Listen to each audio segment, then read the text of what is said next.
off the ball. This is News Talk.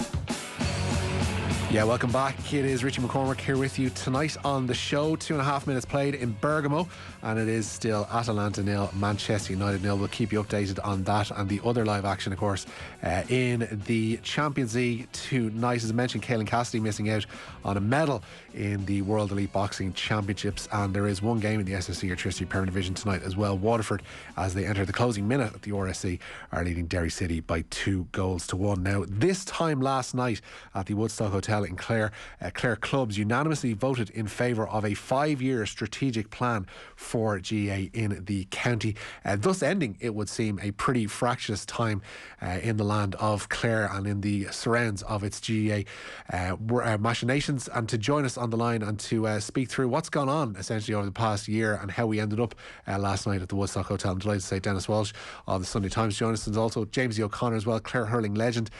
Denis, we'll turn to you first, because this, it seems at least anyway, brings to a close what has been a fairly tumultuous, especially last year, for Clare GAA. Yeah, Richie, it brings to an end phase one. I mean, it's a terrific report. It's incredibly detailed, powerful in its recommendations. I mean, it's unimpeachable in terms of the scope and the way it was conducted and put together. So, a really powerful piece of work. But as with all these reports, the most important thing, the really key thing in the end is implementation. So, as you say, last night the report was welcomed by acclaim at a meeting in the Woodstock Hotel.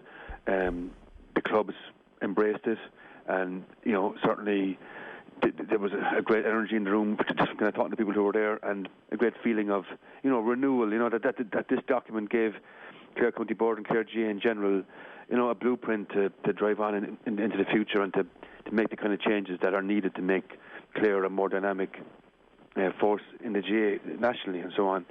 But I mean, everything comes back, Richie, to implementation. I mean, these reports have been done up and down the country at county and club level. Some of them have made a great difference, and some of them gather dust. So that really is now the key challenge. I mean, certainly, I think the people who compiled this report are acutely aware of the next challenge. Who commissioned it in the first place, Denis? Well, it was commissioned by, a proposal for a report like this came through the clubs. So it came from the clubs to the county board. ARO would have been a strong propelling force in it, and it took obviously a while to get off the ground. I mean, look, clearly, this time last year, Richie, we were in the height of the COVID situation, or even worse. Certainly, it felt worse than what it is now. So, county board meetings and club meetings were all kind of Zoom affairs, if they were happening at all. So, look, I mean, it took a small while to get off the ground, as far as I understand. But there was 7 months of work. Once it was commissioned, there were 7 months of intensive labour. I mean, there was 500 survey submissions. I think they did over 100 interviews. There was 35 submissions from clubs, 30 discussion groups with clubs. They did a wide scoping exercise with people outside of Clare, just kind of searching for best practice in other counties and in other sports and so on. So, it was a tremendous piece of work, and it is a tremendous piece of work. I mean, when you add in all the appendices, it's well over 100 pages.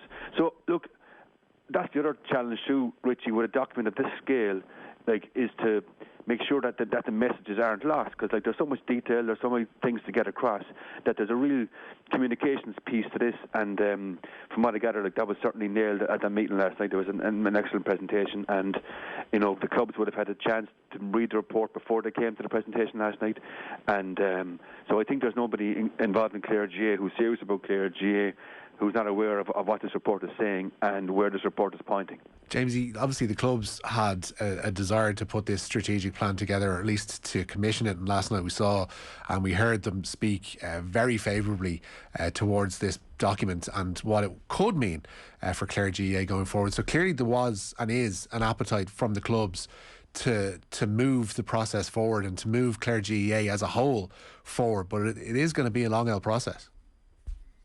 It is, Richie, but first and foremost, I suppose the committee deserve massive credit, as Denis alluded to, because the depth of it, the detail, the work, the time they put into it, and to turn it around, in a relatively short space of time. I mean, they deserve, as I said, huge credit, and they have done Clare GAA some service. But yeah, Richie, look at, we're all aware, I suppose, within the county that, there are fundamental problems. We've a number of challenges, and I suppose look at other counties face similar challenges. But there was a real sense that we become stagnant. We were, so many big problems. I mean, obviously Carlow and our Centre of Excellence is way off, where it needs to be, where it should be. There's huge issues there. A lack of planning in terms of games development. Certainly commercially, no plan in terms of future fundraising and finance, no coaching development plan. And I think the clubs have got to a stage, where, enough is enough. Something had to be done. And credit to Rogue for getting the ball rolling. And as I said, the people who are on that committee, top class people, different areas of expertise, they all brought something to the table. And as I said, they deserve massive, thanks and praise for what they've commissioned. And, as Denis said, though, from here on in now, it's all about implementation. And, hopefully I think they've mapped it out and given us a roadmap and a blueprint, to bring us to a position where, look, certainly, there are starting points, there are steps. It's not going to happen overnight, but there's a blueprint there. And if we follow it, certainly a lot of the issues that were raised, the clubs are acutely aware of, will hopefully start to be addressed. Denis, the county board and the executive seem to be a little bit reluctant thing. I don't know if engage with it is the right word, but certainly there were delays about putting this to the clubs and they given the written presentation to the clubs, etc., etc. Why was that reluctance built into the board, do you think? Well, I mean, yeah, there was a bit of toing and froing about the original presentation was supposed to take place. Was it 2 weeks ago? And there was a bit of conflict between the committee and the county board about how that would be handled. I mean, the county board wanted the clubs and the officers to see the report in full before the presentation. There was talk of a county board meeting that night in advance of the presentation, which the committee, the report committee didn't think was appropriate, and certainly didn't think was the best way for the report to be presented. So that was the cause of the delay in terms of the public meeting that you saw last night. The report went out quietly to the clubs 2 weeks ago, so they're all, as I said, they all had time to read it. I mean, I suppose, Richie, I suspect. I mean, they can speak for themselves. I suspect county board executive would have felt, threatened by something like this, because, clearly, even though the report is incredibly serious and sober, and it's at pains to depersonalise and the issues. I mean, when Clare GAA people will say discuss the issues in pubs or on Twitter or at pitches or whatever, personalities, I'm sure, come up and things are personalised. This report is absolutely depersonalising the issues. That these issues are bigger than any of the personalities involved. That these issues are structural issues, and these issues are planning issues, and issues about Clare's future. So that's one key point to make. But obviously, as volunteers, as most of them are, they're all volunteers. Bar Pat Fitzgerald, who is the full-time secretary, these guys were bound to feel threatened by a report like this. And the report does not paint the board in a fantastic light. I mean, that's putting it mildly. So I'm sure they knew what was coming. And but from what I understand at the meeting last night, nobody at the top table raised any objection to the report. And even though there wasn't necessarily a ringing endorsement from the top table, there was also no outright resistance or condemnation or whatever.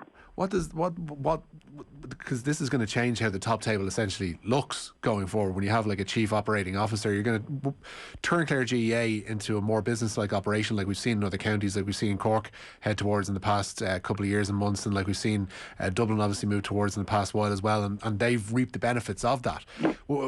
Someone like Pat Fitzgerald, would he feel somewhat of a deal of threat about the appointment of a chief operating officer and the different positions that come along with that as well? Yeah, well, I mean, the chief operating officer and the commercial manager are two of the full-time positions that are being targeted to come in first. So there will obviously be, I imagine there'll be overlap between the workload of a chief operating officer and the full-time county board secretary. So yeah, I mean, that will be a challenge for Pat Fitzgerald to work with the COO. It was revealed last night that the committee has located a backer who is prepared to basically pay the wages of the CEO, which is an incredible outcome for Clare County Board. But as you say, this is the model of governance being used by major counties, not all counties obviously, but by a handful of major counties around the country, and it's clearly seen as a blueprint for best practice. I mean, Cork have had a painful transition from a fully volunteer board plus Frank Murphy to a system which is to a kind of a structure which is more aligned to, we say, Dublin. So, but it's working. As I said, I suspect it was painful for some people. It's taken time to bed down, but it's certainly working now. And this will be a painful process for some people in Clare over the next couple of years. I have no doubt about that. But for the good of Clare GAA, I think what this committee has produced, if they can get it through now and if they can push it on, will unquestionably be for the overall gain. There was just one figure, Richie, that I wanted to quote to you from the report. They envisage that a commercial manager could bring in as much as $750,000 in commercial revenue for Clare GAA in a relatively short space of time, and they would see no reason why $1 million in income, an annual income from commercial activity should be a realistic and achievable target in the near term. So, these are kind of figures that would transform the day-to-day activity of Clare GAA and the kind of game development that James is talking about. That clearly needs investment. James, that's a point that I think there was a piece with Christy O'Connor in the Times. With Gerald Nan, where he pointed out that people say that Limerick have been successful because Limerick have money. It's like, no, Limerick have structures which has brought in the money, and that's essentially something that Clare are going to try and mirror here. They want to have those structures in place that can attract that kind of money that will help get the Carlown Excellence Centre up to spec, that can pay for these positions that are going to be created on foot of this report.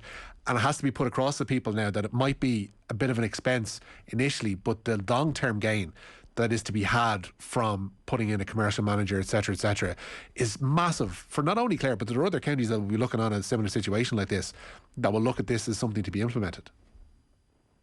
Absolutely, Richie. And I think that the committee, again, were acutely aware of whatever they were proposing, had to be achievable and it had to be sustainable. And, you look at some of the figures in the report. I mean, let's say Carlowan. I mean, I think it's, $125,000 per pitch, and there are 4 pitches. That's the investment. €500,000 required just to get those pitches fit for purpose. I think they're talking about a spend of 1.9 million on top of that. To get it to a level where it needs to be. I mean, the gym, for example, needs to be, I think it's 4 times bigger than what it currently is. We don't have an AstroTurf, which you'd imagine should have been one of the key things that would have been there in a centre of excellence. So, our players are going into UL. Obviously, maybe not able to access the AstroTurf in there at times. They've been, taking the field at 9:30. You've got guys travelling, and so that's just one example of the numbers that are required, Richie. And I mean, even at the moment, we have I think it's 3 full-time games promotion officers. For a county our size, I think it's something like a minimum of 12. Is what the committee are recommending, and obviously that comes at a cost. So, to be able to finance these things, you've got to be able to generate revenue. And at the moment, prior to this, there is no plan. There's no commercial plan to generate that revenue. So, appointing somebody in that space, is absolutely essential. And even you take, last year, Tipperary, for example, the commemorative jersey, I think Limerick did something similar, and raised 6-figure sums. I mean, that's the way you've got to be thinking. Next year, 2022, will be 30 years since the footballers won that famous, Munster final defeat in Kerry under John Maughan. It'll be 25 years since the 97 All-Ireland win. And maybe there's an opportunity there to do something on that front. So, as Denis said, I mean, the worry, I think, for hurling and football people in the county, when this report became available, was that, look, this is brilliant stuff, but is it going to be buried? The county board are going to find a way now to stick this on a shelf and nothing will happen. But I think the clubs, had reached a point where they weren't going to allow that to happen. And that's why, it was, and I wasn't at the meeting last night, but all the reports were, unbelievably positive about the energy in the room. I think over 20 different clubs, spoke, and there was an overwhelming positive air. I think, in the Woodstock Hotel last night, that look, there is a roadmap and a blueprint there, and the clubs are four square behind it, and it was a damning indictment, of the current executive, and it can't have been easy for them last night, in terms of how we conduct and how we've ran our affairs over the last number of years. But there is a roadmap there now, and it's not about the past; it's about looking forward. And as I said, if we can appoint that chief operating officer, I think that's the starting point, and then it's a step-by-step process. But hopefully, as I said, we're now facing the right direction, and we can start moving forward.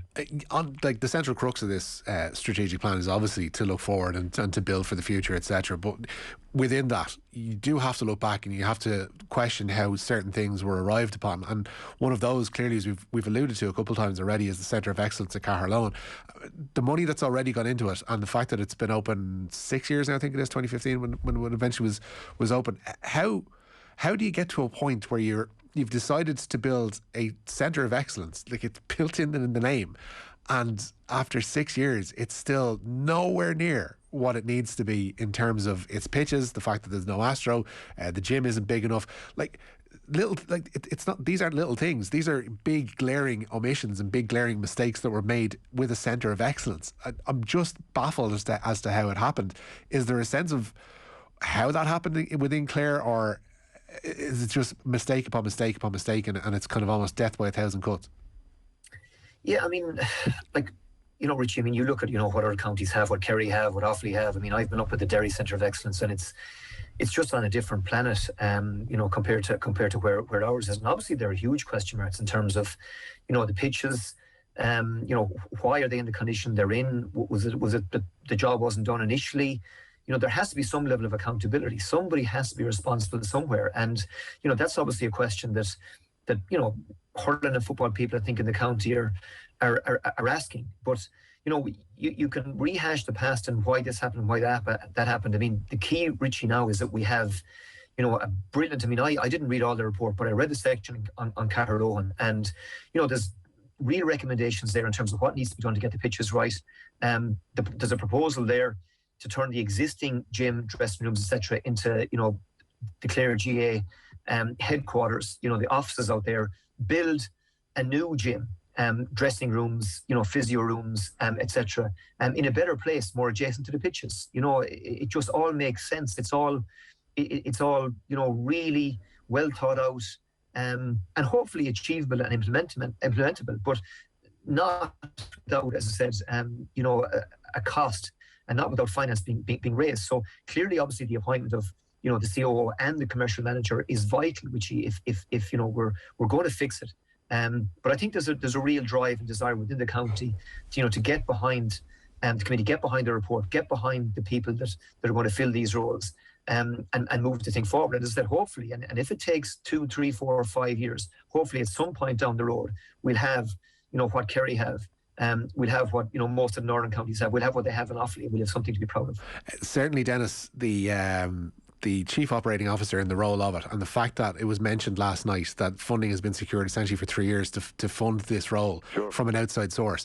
If there was a sense, or if there was a worry that this report, as widely welcomed as it has been by the clubs, was going to just be left on the shelf, the fact that there is the money to put in a COO from the get-go surely boots the door open for this thing to actually get trucking. Oh no, absolutely. And my understanding, Richie, is that the COO, that it'll be his role to oversee the implementation of the report and the recommendations. And also, I think this is a really smart approach to it. I mean, this is a 5-year plan, but from what I understand, it'll be broken down to 5 one-year plans.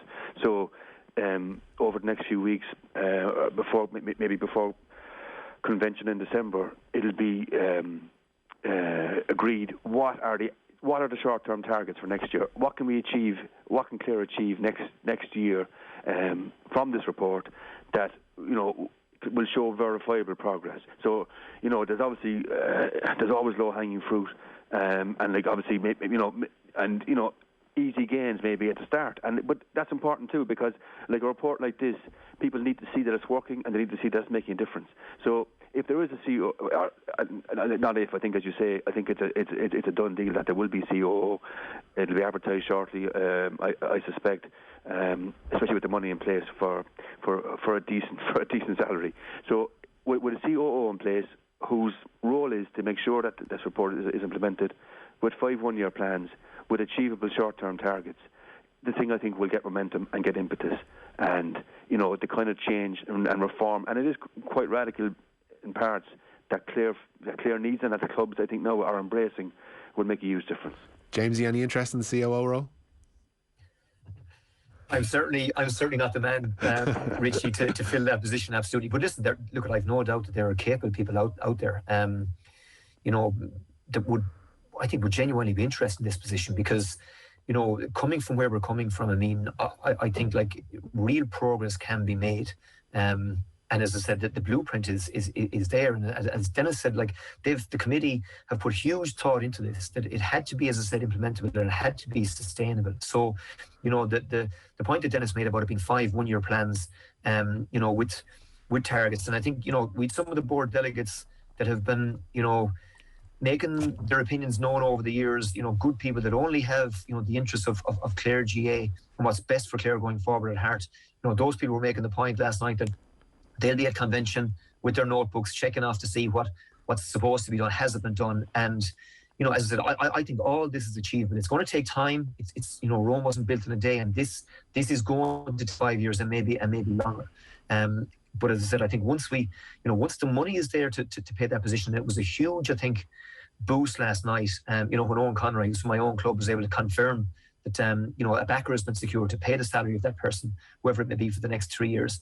I think that in its own sense means this is inevitable, Richie. This is going to happen, and that's a huge step in terms of getting the ball rolling and making sure that this thing, whatever else, doesn't sit on the shelf, doesn't gather dust, as reports in other counties have in the past. And that for hurling and football people in Clare was the key.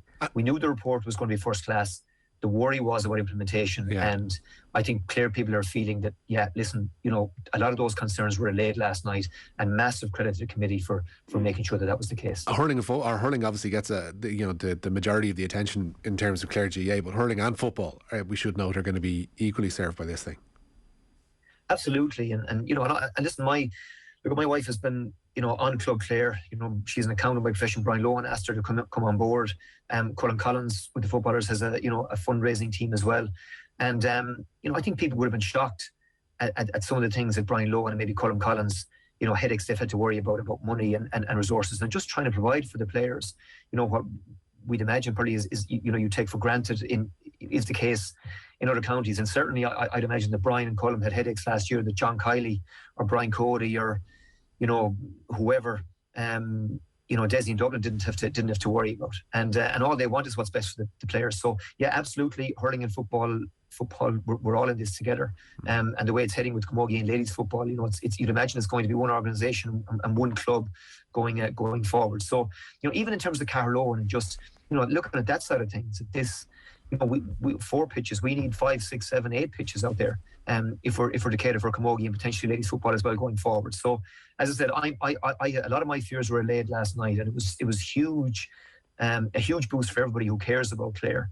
To hear about the energy and the positivity and the real desire for change and the real feeling that change is on the way. Woodstock last night, and as I said, that was great to hear, Richie. Denis, every county is individual in their own different way, and everyone has their own little quirks and different ways of working, but it's reports like this that kind of show that we're not in Kansas anymore. Like the amount of money that is required to bring top level inter-county teams up to the level that they want to be playing at is eye-watering now. And I appreciate that county boards etc. aren't for-profit organisations, but there is certainly an onus on county boards and county secretaries and executives and all that kind of stuff to eke out as much money as they possibly can from the community, because this is only heading in one way, and Clare are now showing it, Cork have shown it in the past, Offaly have certainly shown it in the past couple of years, Dublin too are the obvious case, and Limerick. Like, the amount of money sloshed around now is huge, and you have to dip your toes into that kind of water, and you have to act like a business if you're actually going to succeed. Oh no, absolutely. I mean, totally, Richie. I mean, look, the figures, as you know, the figures in recent years around the preparation of county teams has been staggering. I mean, and I think, to be honest, it's probably gone beyond a certain threshold now, where certainly Croke Park and many county boards just wanted to be reined in. I think the last figure, certainly from the last figure I saw from a pre-COVID season, would have been over 30 million spent on the preparation of teams up and down the country, which is a crazy figure. But teams that really want to compete at the sharp end know that it costs money. I mean, recently, the Galway Hurling Board, at a Galway Hurling Board meeting, the Galway Hurling Board chairman Paul Bellew made it clear to delegates that there was $750,000 available to whoever they got as the incoming manager to prepare a team to win the All-Ireland, and they were satisfied from their scoping work that was enough money. Now, that's a lot of money for a county that has been in financial trouble in recent years, and needs money to pay off debts and so on. But they still have to generate this money to prepare a team to win an All-Ireland. Now, I'm sure if that's the figure in Galway, that's the figure in every other serious hurling county, and it's the same figure in Clare. If they want to compete at the highest level, which they do, it's only what, 3 years since they probably blew a semi-final in Thurles against Galway. Certainly it was at their mercy. So Clare want to be back at the sharp end, but all these things in the modern game, which cost money. Yeah, absolutely. Thank you so much for your time both this evening. We look forward to seeing how this report is implemented over the course of the next year to 5 years. Jamesie O'Connor, Clare hurling legend, and Denis Walsh as well from the Sunday Times. Thank you both so much for taking time out to speak to us this evening.